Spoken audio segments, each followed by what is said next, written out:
Salam alaikum, Azul Filaoun, bonjour. Hier fut une date anniversaire importante de la révolution algérienne, le 11 décembre 1960. Sans que rien ne l'ait laissé prévoir, la population musulmane de nombreuses villes algériennes, et particulièrement celle d'Alger, sortirent dans la rue de façon massive et déterminée, spontanée pour certains, pour revendiquer l'indépendance de leur pays.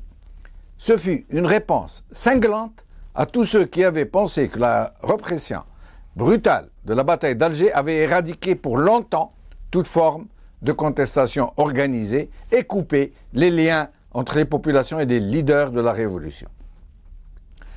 Dès le 11 décembre, avec une spontanéité inimaginable en ces temps de contrôle serré des populations et de leur infiltration par des services spéciaux particulièrement bien rodés, particulièrement compétents, le peuple algérien déferla dans presque toutes les villes importantes du pays avec les mêmes slogans, la même détermination. À Alger, les manifestations déferlèrent des quartiers arabes, comme les appelaient les Pieds Noirs et l'administration coloniale, pour occuper les quartiers européens. Les images du peuple algérien qui exigeait de façon aussi énergique l'indépendance de leur pays allaient faire le tour du monde et ont occupé le devant de la scène médiatique pendant toute une semaine. La question algérienne inscrite par l'Assemblée générale de l'ONU pour le mois de juillet 1961 fut avancée et se tint une semaine après le 11 décembre 1960. Le train de la révolution était reparti de plus belle. Il ne s'arrêtera plus désormais jusqu'à son arrivée en gare de l'indépendance. Mais jusqu'à aujourd'hui, des thèses et d'autres continuent de circuler sur les raisons qui ont provoqué le 11 décembre. Certains affirment que ce fut une opération politicienne décidée par des proches du général de Gaulle qui se retourna contre eux, un peu comme le 5 octobre 88. D'autres affirmèrent, ou affirment toujours, que ce furent des leaders de la zone 6 qui avaient initié le mouvement. Voilà. Aujourd'hui, en guise d'introduction, nous allons regarder quelques images du mythique film La bataille d'Alger. Vidéo, s'il vous plaît. Écoutez-moi. Retournez chez vous. Qu'est-ce que vous voulez?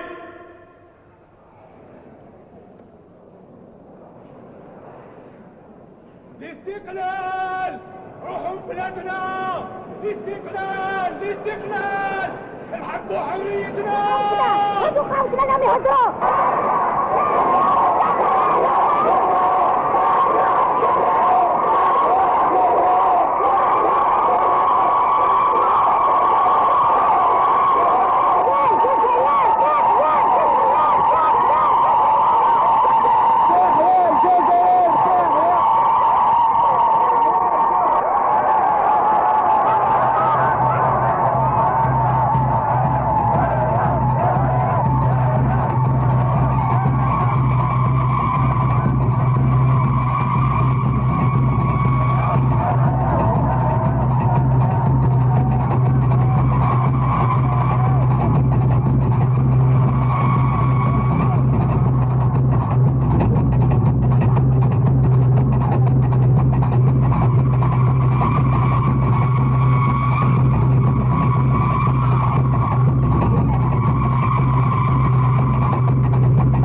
1962. Avec l'indépendance naquit la nation algérienne.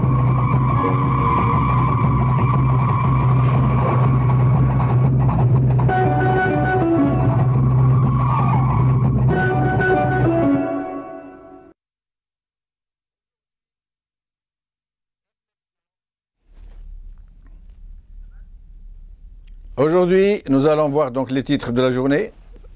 Réflexion. Manifestation du 11 décembre 1960. Quand le peuple a dit non à l'Algérie française. Ensuite, le Maghreb de l'économie. Les manifestations du 11 décembre 1960. Le défi des enfants de décembre. Et enfin, Algérie Confluence. Manifestation du 11 décembre 1960. Un seul héros, le peuple. Avec nous aujourd'hui, pour évoquer le souvenir de ces formidables événements du 11 décembre, Sadr Sillam, historien spécialisé dans le colonialisme et la guerre de libération nationale, et M. Montassar Obotron, journaliste, chercheur, réalisateur de documentaires historiques. Sadr Sillam, merci encore une fois de nous avoir rejoints et d'avoir accepté notre invitation. Oui, bonsoir. Bonsoir. Alors, Sadr Sillam, qu'est-ce qui s'est passé le 11 décembre? Qui a été derrière ces manifestations, dont certaines disent qu'elles sont spontanées, et d'autres, comme vous, des chercheurs sérieux, des historiens, disent non, que ça a été préparé, élaboré de façon très poussée, j'allais dire. Qu'est-ce qui s'est passé? Pour expliquer ce qui s'est passé, il faut remonter au véritable tournant dans la politique du général de Gaulle concernant l'Algérie. C'est le discours du 16 septembre 1959, où il a parlé d'autodétermination, où il voulait consulter le peuple le peuple algérien. Il ne disait pas peuple algérien, il disait les populations. Oui. Il choisissait soigneusement ces mots, il continuait à nier l'existence d'un peuple, et il donnait le choix entre la francisation, la sécession et l'association. Et sa préférence allait pour un État algérien associé. Il était disposé à reconnaître un État algérien, mais avec une autonomie interne et une association étroite avec la France. Évidemment, ça a provoqué la réaction des ultras qui a donné les barricades de janvier 60, mais il a réussi à mater les barricades, ce qui l'a rendu plus crédible aux yeux du GPRA et même de l'ALN. C'est ce qui l'a amené à négocier directement avec l'ALN, à commencer par les chefs de la Wilaya 4 qu'il a reçu le 10 juin 1960. Il avait un plan de paix fractionné, comme on a dit. Il voulait avoir un cessez-le-feu avec toute l'ALN, ce qui aurait obligé le GPRA à s'incliner. Oui. D'où la rencontre de Melun, le 25 juin, et les émissaires qui ont été envoyés par Ferhat Abbas à Melun, Beni Yahya et Boumendjel, ne savaient pas que De Gaulle avait reçu le conseil de la Wilaya 4. Mais Melun a échoué parce que De Gaulle n'a pas eu de nouvelles des chefs de la Wilaya 4 qui promettaient de ramener l'accord de toutes les wilayas pour le cessez-le-feu. Et si ça avait marché, il aurait imposé son idée d'Algérie algérienne. Ouais. Cette tautologie est beaucoup plus floue que le « je vous ai compris ». On ne savait pas. La seule certitude, c'est qu'il a tourné le dos à l'Algérie française. Oui. Or, il a fait une première tournée en mars, ce qu'on appelait la tournée des popotes, la deuxième. Oui. Et c'est le 5 mars 1960 qu'au poste de Septaville, au sud-ouest de la Wilaya 4, qu'il a prononcé à huis clos la formule Algérie algérienne. Oui. Et c'est le compte-rendu d'un responsable politique sectoral de l'ALN qui a été introduit par les harkis. Il a écouté le général de Gaulle. C'est ce compte-rendu qui a convaincu le chef de la Wilaya 4 de négocier avec de Gaulle avant d'unifier l'ALN, et c'est ce qui les a amenés à l'Élysée. Lesquels leaders n'avaient pas sollicité l'accord des autres leaders de la Révolution? étaient contre l'armée des frontières et contre l'extérieur. Oui. Ils préféraient une solution négociée même qui ne serait pas l'indépendance, à l'indépendance avec l'armée des frontières. Le vrai problème à l'époque, c'était le dissentiment très grave entre les wilayas de l'intérieur et l'armée des frontières. Exact. Bon, or, l'affaire a échoué. Elle a échoué pour des raisons que les Français ont ignorées pendant 30 ou 40 ans. Et De Gaulle lui-même était très démoralisé après l'échec de Melun et l'échec de la... D'ailleurs, il aurait dit lui-même qu'il ne représentait pas grand-chose. En septembre 60. Oui. Et c'est Michel Debré qui l'a dissuadé de démissionner. Donc vous avez la déprime des deux côtés. Oui. Et c'est Michel Debré qui menacera de démissionner en novembre 60, quand Louis Jox a été nommé ministre d'État chargé de l'Algérie. Donc Matignon a été déchargé du dossier. Et quand De Gaulle a parlé de République algérienne. Oui. Et du côté du GPRA, c'était la démoralisation totale. Les ministres du GPRA, selon l'aveu de Mahada, qui était un honnête homme et qui disait la vérité, il a dit nous songions à nous installer définitivement à l'étranger par une accession à la propriété. On a dit qu'ils étaient habités par le syndrome des républicains espagnols, qui ont vu qu'ils ne pouvaient pas battre Franco, donc ils se sont installés définitivement. Oui. Et c'est dans ce contexte-là que le 11 décembre a été une vive surprise pour le GPRA et une mauvaise surprise pour le général de Gaulle, qui était dans sa dernière tournée en Algérie. Il venait de Temouchent à Alger et on lui a dit qu'il y avait un attentat qui se préparait contre lui à Orléansville, Chlef actuellement. Oui. Et ce qui est sûr, c'est que de Gaulle voulait maintenir son projet d'Algérie algérienne, et les gaullistes du gouvernement général, notamment Coulet, qui était directeur de la politique au gouvernement général, qui préparait des manifestations avec comme leitmotiv l'Algérie algérienne. Oui. Et contre la Wilaya 4 qui a réorganisé Alger, parce que Alger était resté sans organisation depuis le démantèlement de la zone autonome. Oui. Il y a eu plusieurs tentatives de la part de la Wilaya 3. Et puis même de la Wilaya 4, il y a un réseau de 60 personnes qui a été démantelé en janvier 60, le réseau Barkhane à Barkhane. Oui. Et la situation était restée ambiguë jusqu'à ce que le CNRA, en janvier 60, ordonne la création de la zone 6 de la Wilaya 4, qui englobait la capitale Alger, la Mitidja et le Sahel. Finalement, c'est la Wilaya 4 qui a ramené ses recommandations. Finalement, c'est la Wilaya 4 qui a réorganisé la zone 6, qui a mis en place la zone 6. C'est la Wilaya 4, et non pas la Wilaya 3. Par le capitaine Bouchmaham, il a été arrêté un mois après. Oui. Mais son adjoint politique, le lieutenant Zoubil, qui était installé à Belcourt, et le politique de Nahia, Jamal Benay, qui a eu vent des préparatifs par le gouvernement général, il a rendu compte à Zoubil, et Zoubil lui a dit on va récupérer ces manifestations. Benay Ahmed dit capitaine Jamal. C'est Jamal Benay qui était responsable de Nahia, de la zone 6, de la région d'Alger. Oui. Et c'est ainsi que les manifestations qui allaient avoir lieu au cri de Algérie algérienne sont devenues des manifestations pour l'Algérie musulmane, l'indépendance et vive Farhat Abbas, c'est le drapeau algérien. Nous allons y revenir. Restez avec nous, Sadr Sellam. Monsieur Oubetron Montassar, selon vous,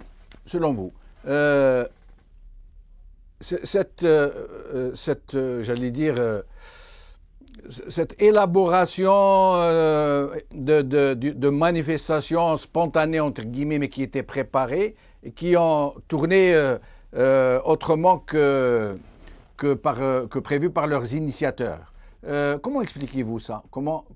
Est-ce que ce sont les gens de la zone 6, les gens de la Wilaya 4, les leaders de la révolution qui ont pu récupérer le mouvement et le canaliser, ou est-ce spontané? Quel est votre avis sur la question? À mon avis, les événements ont été récupérés. En partie, il y a les gens de la zone 6. Vous avez parlé de Jamal. Moi, j'ai écouté des témoins qui étaient là. Il y avait un certain à Lillette, qui était un agent de liaison de la Troa et qui était en même temps dans la 4. Oui. Les événements des manifestations ont surpris tout le monde, que ce soit le GPRA, que ce soit les gens ici, que ce soit de la Troa, que ce soit de la 4. Oui. Ceux qui n'étaient pas surpris, ils étaient surpris après, et les gaullistes, les services du général de Gaulle, qui ont tenté d'annoncer ces manifestations et qui ont tourné en fin de compte contre eux. Bon, on revient. Personne n'a organisé ces manifestations comme ils le disent aujourd'hui. Mais après, au cours du c'est tout le monde qui a participé. Mais comment des manifestations... On prend Messali El-Hajj, il dit que les messaristes aussi, et c'est vrai, ont pris part à ces manifestations. Et après, le déroulement des négociations se sont faits à ce qu'il y a une partie qui a été choisie, et puis l'autre partie, le MNA, ils ont eu des problèmes avec la création, l'infiltration et la création du FAD. Et voilà, c'est la chute des... Mais monsieur Oubetron, ces manifestations ont été spontanées, elles sont passées dans plusieurs endroits en même temps, avec de mêmes slogans. Ce n'est pas possible qu'elles soient... Non, il faut aller doucement. Moi, ce que j'appelle manifestation à vrai dire, c'est sous Alger. Ceux de Tmouch, le Neuf, etc., c'était des manifestations ordinaires, pas avec le même contenu. Ils sont venus accueillir De Gaulle. De Gaulle est venu, comme l'a bien dit l'intervenant. Bon, mais il y a aussi quelque chose plus que cette histoire d'autodétermination du discours du 16 septembre du général de Gaulle. Au mois de novembre, avant de venir, il a parlé de la République algérienne qui existera. Et c'est là où les ultras, à vrai dire, les manifestations en Algérie, c'était des manifestations d'ultras qui ont commencé le 8, le 9 et partout. Ils ont essayé de drainer avec eux les Arabes. Les Arabes étaient en train de regarder. Donc il y a, jusqu'à ce que survienne ce fameux incident de Bellecour avec des policiers qui intimident un vieux ou un jeune Algérien et qu'un groupe de la section du capitaine Bernard là, du SAU de Bellecour interviennent et puis les Algériens ont commencé à manifester et les gaullistes leur ont dit pourquoi vous vous taisez vous de Gaulle a bien parlé de l'Algérie algérienne, d'où le slogan des manifestations le premier jour c'était Algérie algérienne, c'était avec le schéma de Gaulle. Des éléments tels que de la 4 justement et de la 3 qui étaient là surpris déjà par les manifestations, mais qu'est-ce qui se passe, ils sont Algériens, mais ils ne savent pas que ils leur ont dit que voilà que c'est les harkis du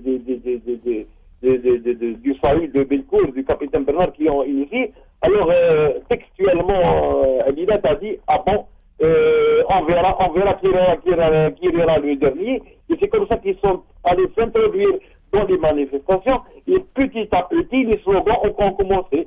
Ça a commencé algérienne, comme le disaient bien les trucs. Et tout le monde était content. Et jusque le lendemain 11, il y avait Algérie musulmane, vive le GPRA, négociation, etc. Là, ceux qui ont initié ont commencé à avoir peur.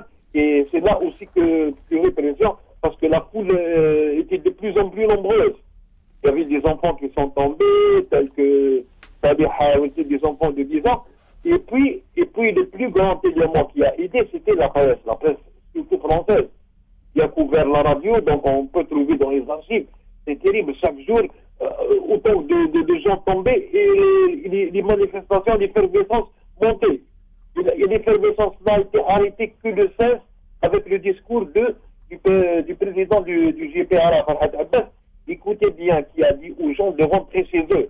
Il leur a dit que votre mission était terminée. Pourquoi? Parce que aussi, on a entendu j'ai entendu maintenant M. Sellan qui a parlé du côté français, le côté algérien aussi. C'est une très grosse crise. Il y a eu dans le GPRA, la réunion des colonels, la réunion des 105 jours. Il y avait surtout l'élément, il en a parlé, peut-être je ne partage pas certains trucs, la réunion de l'Élysée. Là, le général de Gaulle avec Salah, le chef avec Salah Issi Mohamed, Djilali Bounhama et Bouchama, qui ont été le 10, effectivement, reçus à l'Élysée. De Gaulle leur a promis, mais juste après, De Gaulle, il voulait avoir des fers dans plusieurs feux. Et il a engagé la discussion avec le GPRA le 25 après De Gaulle, après les avoir reçus, après les avoir reçus, il a pensé... Mieux encore. Il a pensé qu'il n'était pas vraiment représentatif. Mais restez avec nous, Monsieur Obatron. Sadr Sedlem, ce concept d'Algérie, algérien, est un peu curieux. Que voulait De Gaulle avec ça? C'est un peu comme s'il disait France, française, Irlande, irlandaise, Espagne, espagnole. Mais qu'est-ce qu'il y avait derrière ça? Et pourquoi les leaders de la guerre de libération nationale, les leaders de la résistance, ont ordonné de remplacer ce slogan par Algérie musulmane? Pourquoi Algérie algérienne? Et que représente réellement ce concept dans la tête de De Gaulle? C'est une des formules les plus ambiguës dans le verbe gaullien, mais qui signifiait une seule chose, c'est qu'il a tourné le dos à l'Algérie française. Mais il tâtonnait, il cherchait d'autres solutions, et ce n'était pas nécessairement l'indépendance. On a tous les PV des 5 ou 6 séances des entretiens de Melun, et Boumendjel, qui était un très fin juriste, a posé la question à Maurice, le chef de la délégation française. Il lui a dit, y a-t-il une catégorie juridique que nous ignorions qui corresponde à cette formule d'Algérie algérienne? Il a dit, il n'y en a aucune. Mais oui, évidemment. C'est très clair. Oui. Mais dans les révélations et les confidences que faisait De Gaulle, notamment à Michel Debré, ce qui a été très douloureux pour Michel Debré, il était prêt à accepter un État algérien, mais pas avec l'indépendance totale, avec l'idée de souveraineté limitée. Oui. Mais, si vous voulez, quand on dit les chefs, ce sont les chefs locaux de Nahia et de la zone 6 qui ont été à l'origine du détournement. Parce que le fait nouveau, c'est le drapeau algérien, qui n'était pas prévu par les manifestants gaullistes. Oui. Mais il voulait une Algérie algérienne avec un drapeau français, peut-être? Le drapeau français, il a disparu très rapidement. C'était les manifestants, la station de la 3e force.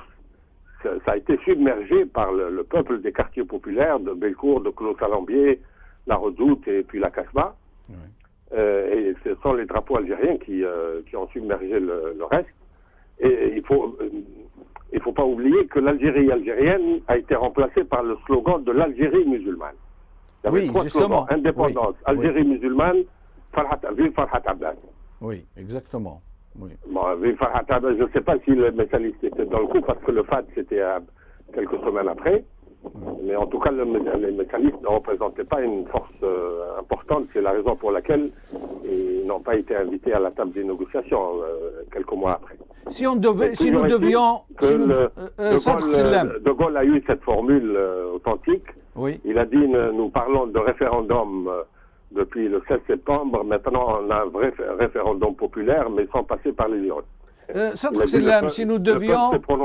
Sadr Sedlem, si nous devions mettre des noms derrière des personnages, qui ont été ceux qui ont détourné ce slogan Algérie algérienne par Algérie musulmane, qui ont donné ces consignes, qui ont fait apparaître les drapeaux algériens pour remplacer les drapeaux français? Qui sont ces gens? Connaissez-vous des noms? C'est l'organisation d'Alger reconstituée, parce qu'il y avait... Lila, le frère a parlé, Batouche, qui sortait des camps, qui était de la zone autonome ou de la Wilaya 3, qui était en train de reconstituer indépendamment. Mais ils n'étaient pas au courant de l'organisation de la zone 6. Ils ont fini par rencontrer les émissaires du capitaine Khayreddin, de lieutenant Soubir, qui a été tué à Bellecour, à la rue Lamartine, je crois le 11 ou le 13 janvier 61, juste après ces manifestations. Mais le véritable cerveau de ces manifestations, ça a été le lieutenant Zoubir, qui a été promu lieutenant alors qu'il était par Si Mohamed après la mise en échec du plan de l'Élysée. Il était chef de Nahia, Nahia 3, puis vers Mouzaya, et puis il a été promu lieutenant politique de la zone 6, adjoint du capitaine Bousmaha, qui a été arrêté à Bni Messous, je crois, le 25 novembre. Et il a été remplacé par le capitaine Khayreddin, qui lui-même sera capturé en 61. Et donc c'est l'organisation qui a... On a envoyé de vrais militaires, là, qui étaient les artisans de la politique des Katiba jusqu'en 59, et qui ont recréé une OPA. L'OPA, c'est l'organisation civile secrète du FLN, mais avec des officiers de l'ALN. Oui. Et le plan de Si Mohamed, après la fin de la politique des Katiba et les ravages du plan Chal, c'était de relancer l'organisation dans les villes, au point qu'il a songé à réinstaller le PC de la Wilaya 4 à Alger même, et à refaire une nouvelle bataille d'Alger. La preuve, c'est qu'au moment où il a été tué, dans la nuit du 7 au 8 août 61 à la ferme Naïmi à Blida, on a trouvé les derniers messages qu'il a reçus de Farhat Abbas par radio. Farhat Abbas lui a dit pour Alger, c'est non. Parce qu'il a demandé l'autorisation d'installer le PC de la Wilaya à Alger. Oui. Mais il a choisi de s'installer à Blida, mais il a été encerclé la première nuit.